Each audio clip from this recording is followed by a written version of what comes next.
Good morning mga katrip. Ito na naman. Ibang recipe na naman ang kakainin ko ngayon. Tapos na nakatay, tapos na natagtad. Niluluto ko na. Hindi ko napakita sa inyo paano ko niluluto, pero alam nyo na to. Tinulang manok na native. Yan. Yan kumukulo na. Luto na yan. Kaya, nandito na sila, preparado na, Kaldero, nasa lamisa, ayaw magpatinag yan. Kaldero talaga lagay sa lamisa. Para hindi daw sandok ng konti-konti. Kailangan talaga daw kakain ng baboy-baboy na kain.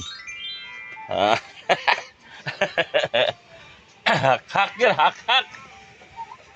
Loto na yan, Tinulang manok na native. Mga katrip. Kakain na kami. Kaya, hihinto ko muna to. Gutom na. Bye-bye!